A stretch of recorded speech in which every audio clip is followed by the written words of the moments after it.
What's going on, guys? Welcome back to the channel. Rigging up a little tackle here, heading out fishing tomorrow. Gonna be fishing a chatterbait. I wanted to give you guys a few of my hacks, what I do to a chatterbait right out of the package that I feel like makes it a little bit better, helps you catch a few more fish.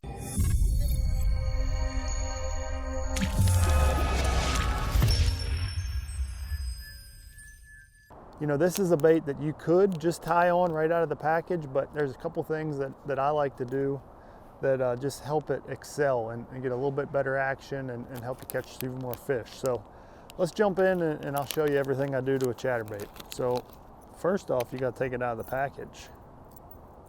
Now, when it comes out of the package, see how the skirts they're always kind of stuck together. So the first thing I do as soon as I take one out of the package is I just like to fluff up this skirt. So I'll just run my fingers through it a little bit, you know, shake it a little bit, and make sure all those strands get broken up, they're free.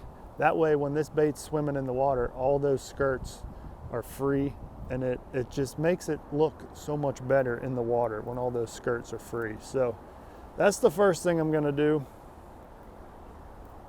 You know, make sure that skirt's all fluffed out, not stuck together anymore. You can see a big difference in just doing that right there. So that's the first step right out of the package.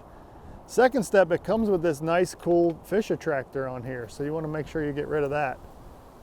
Just kidding, that's a hook guard point cover for the package, so you got to take that off for sure.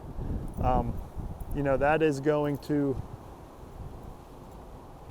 give you a nice sharp hook every time. It's never going to get damaged in the package, so it's really cool that those are on there.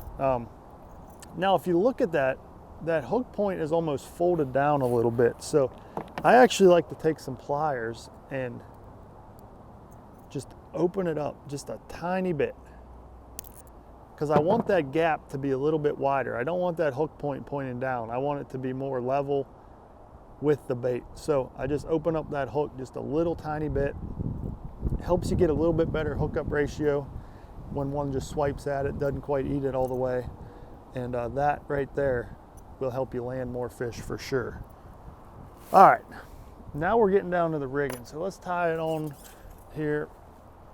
You know, I love throwing the chatterbait on this. Is the favorite Hex, 7'5", medium heavy. I like a long rod because generally, you know, I'm fishing this around offshore grass, so I'm wanting to make long casts, a little bit longer rod, more of a moderate action, snap it out of that grass well, that kind of stuff. So the other big key in my equipment here is 15-pound Seaguar Invisex fluorocarbon.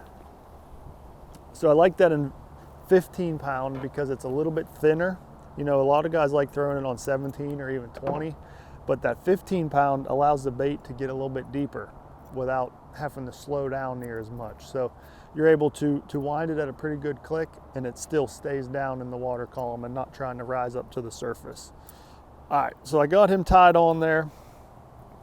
The next thing I like to do, I'd like to have a trash bag here somewhere, but I like to trim the skirt. So you can see that the skirt is a little bit longer than the hook. So what I like to do is grab that there, and I'm gonna trim that skirt right even with the bend of the hook. So you only take a little bit off of the skirt. You see, you just take a little bit off the end of the skirt there, but it really shortens up that profile. And you'll see why once I get my trailer on here, why that's so important. So let's get rid of these things so we don't make a mess.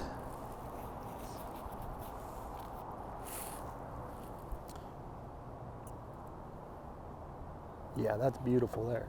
Okay, now we got the skirt trimmed. We're gonna go in for our trailer. I really like the Yamamoto Seiko. You got a 3-inch version and you got a 4-inch version. Right here.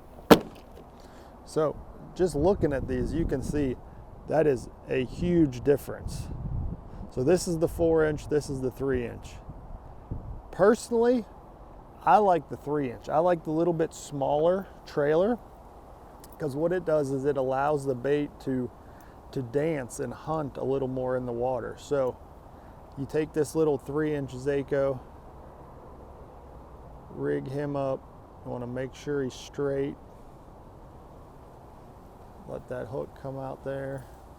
Okay, I always like to super glue my trailer on, just because I don't like it falling off. You know, these chatterbaits have that double wire keeper on there, but still, if you add a little super glue, it just definitely helps keep the bait on there. So just add a little super glue. I always like to hold the skirt out of the way so you don't get any super glue on that skirt. Then we're just gonna push that Zaco up there and let that super glue dry right there, just like that. So now you can see we got a nice compact chatterbait. And that 3-inch trailer is really going to allow this bait to dart and hunt, and it's going to have a ton of action. Whereas if you put on a 4-inch bait, it's a lot bulkier, it's a bigger profile for sure, but it doesn't let the bait do as much side-to-side hunting and just have that erratic action that I'm looking for in my chatterbait. So that right there, that is a few hacks that I do on a chatterbait. That guy right there is rigged up, ready to go, and I could take him out to any lake in the country right now and feel confident that he's gonna catch some fish. So hopefully you guys learned something. I wanna hear some of your hacks. Drop them in the comments below if you got any cool chatterbait hacks. Otherwise, I appreciate you guys watching. Hit that subscribe if you haven't already, and we'll see you guys next time.